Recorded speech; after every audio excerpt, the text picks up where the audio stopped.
Okay, so this might be I don't know, a bit of a spicy take, but I have been watching this situation evolve for the last 3 or 4 days regarding Xbox and some of their games going multi-platform. The rumors initially started with the idea that Hi-Fi Rush and Sea of Stars were going to be coming to PS5 and maybe presumably even the Switch or Nintendo's next gen console, the Switch 2 or whatever it's going to be called, I don't know.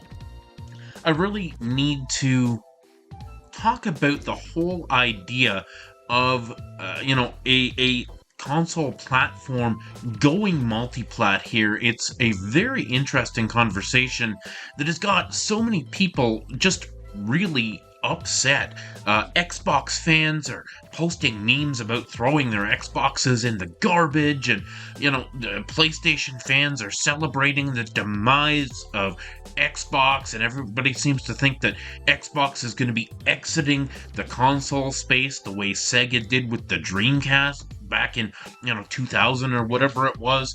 And I think a lot of this is just hyperbole, honestly. Like, Xbox is not exiting the console space. They are a $3 trillion company, and they are making the most of their money off of services like Game Pass and xCloud. And of course, they want to proliferate those services across as many platforms as possible. And I understand that. Sony's never going to let them put Game Pass on the PS5. So for them, the PS5 is, a virgin destination where they can send things that has no effect to them. Obviously, like people get really upset. They get super tribalistic about their stupid plastic box, whether you're an Xbox fan or a PlayStation fan or whatever. And the Xbox fans feel somehow betrayed because somebody else is going to get to play their favorite games. And look, I understand, I've had several conversations with my buddy Smash JT about this, and he makes an interesting point that if you invested in one of these plastic boxes with the idea that you wanted to play these games and not these games, and you chose the Xbox because you thought Starfield was going to be exclusive, and by doing so, you denied yourself the ability to play Spider-Man or Final Fantasy Rebirth or something on the PS5. I could see now that you would be pissed off if you can only afford one console and you had to choose between one thing and another, and now you don't have to choose anymore, and you should have chosen the other platform that has more choice available to you. I can see how somebody would be upset about that, but for me, I'm looking at Microsoft's grand scheme of things here, and I have been pissed off about the entire idea of console exclusives for quite some time because it's not necessary anymore. Back in, the NES and Super NES days, there were very real differences between the competing consoles, and oftentimes the same games couldn't physically run on both consoles. So many times we would see completely different versions of the same game, whether it was the Genesis and Super Nintendo versions of Disney's Aladdin, for example, or Turtles the Hyperstone Heist versus the SNES Turtles, Turtles in Time or whatever, being completely different games that were very similar because they had to be made for different consoles. In this day and age, all of our consoles are based off of, the PS5 and the Xbox Series X and PC are all based off this x86 architecture. And these consoles, these plastic boxes that we have under our TVs, they're just little mini PCs. And quite frankly, I am tired of having these walled gardens, especially as we move into this digital age. This idea that you can only buy PlayStation games from the PlayStation Store, and you can only buy Xbox games from the Xbox Store. Because as somebody who has pretty much completely shifted over to PC, for my AAA gaming and a lot of my indie gaming too, I have choice. I can go to Steam, and if I don't like the price on Steam, I can go to Epic, and half the time Epic's giving away free games, and if I don't find what I like on Epic, I can go to GOG, and, GOG doesn't have the price I want, I can go to Humble Bundle and get like 10 games for $7, or I can go to Fanatical and, get a mystery bundle for $5 that gives me 5 mystery games. Like, there are so much choice available out there on PC, and this is what needs to happen in the gaming industry. To get rid of all this fanboyism, to get rid of all these console wars, we need these manufacturers to drop this whole idea of these stupid plastic boxes having a personality, an identity. Who cares? I made this point several times online in discussions in Twitter, but when's the last time you purchased a DVD or Blu-ray that was exclusive to a particular brand of DVD player? Like, movies are media. It's the same idea with games. Like, sure, back in the day, they had to make games that were specific to specific consoles, and they still do, obviously. They have to have an Xbox version and a PlayStation version, but that's only because there are just enough differences between the consoles to warrant that. If all the consoles were the same, if they were all just PCs, just little boxes under your TV that were essentially just PCs, maybe they have their own flavor of OS, like the Steam Deck running off Linux with Steam OS or something as the front end.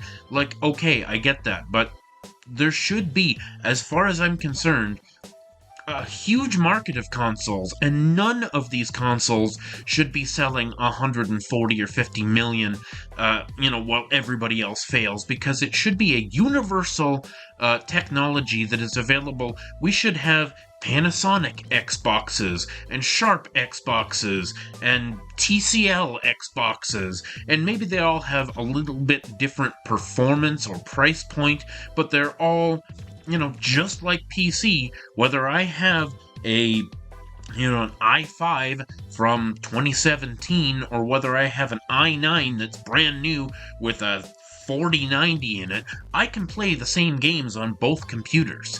And sure, maybe one will perform better than the other, and sure, maybe some games will be out of reach, of that older computer, but for the most part, it's all compatible. And, maybe this is the worst take on the internet right now, but I don't think so, because having been in the PC space for the last couple of years, I see the benefits to the consumer. For the consumer to have the choice to be able to go to Steam, Epic, Humble Bundle, etc., etc., etc. That provides competition in the digital landscape, and competition is absolutely key to providing the consumer with the best prices and the best quality products. The future that I hope to see here is a future that includes both Sony and Xbox and new players coming into the market to create a variety of hardware that runs at a variety of price points and a variety of specs that all play the same games. Now, I understand that Nintendo, in its current iteration, is never going to go third party. You're never going to have Nintendo on a Sony console or any other kind of console because they don't even play nice with PC. And that's fine to me. If Nintendo wants to maintain its own little quirky thing over there on the side, eventually 20 years from now, that's probably not going to be viable anymore. But in this current landscape, I see a place for having game console just be a universal thing where all games from all platforms except Nintendo go to everything, and where console gaming basically disappears. I like the idea of the console having a hardware identity.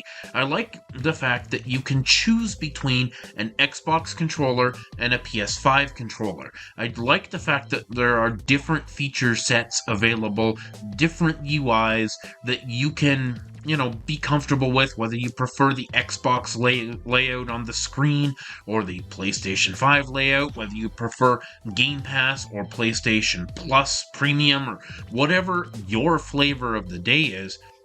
But the thing is, all of this stuff. I should be able to have one device under my TV that's made by TCL or Neo or like who cares, right? That can play God of War and Halo on the same machine. And whether that ends up being the PS5 and that's the only real AAA console in the market, I guess that's fine. I personally don't want to buy a PS5. I'm not a real big fan of where Sony has been headed since the end of the PS4 generation. I feel like they are too arrogant and too full of themselves, and they're not doing things that are pro-consumer. They're doing things that are anti-consumer all the time, like jacking up prices on things and removing content. And so I'm not a Sony fan at all, which is not to say that I'm a Sony hater. I'm just not interested in supporting them in their current thing. So I will stick with Xbox for the time being, but wouldn't it be a great world if, just like DVD players that can be bought from 100 different brands at Walmart for $29.99 or $599.99, depending on the feature set and the brand name and the reliability and that sort of thing. Like, wouldn't it be great if I could just play any of these games from any of these manufacturers on any of these consoles? I've never had to, as I say, buy an exclusive DVD that only works on Sony DVD players. Like, it just doesn't work that way. And the same with music. And you look at all these different forms of media, and of course, they're all going digital at this point. But I can install iTunes on an or Apple Music, let's say, on an Android phone if I want to do that. I can get Apple TV on my Samsung TV. Why can't I get God of War on an Xbox? It's all because they want to sell this hardware. And, Xbox is making the best move for the industry, I feel, by opening the doors. And, they're gonna force Sony's hand at some point. Sony may end up being the short-term victor here. I think Sony is going to end up selling another 120 or 30 million consoles this generation, but I think long-term, as Microsoft focuses on IPs and development studios and continues to acquire more studios and produce more content, they are going to be the winners in the long run, I think, because they're going to have their content everywhere and making the most amount of money and pleasing the most amount of consumers.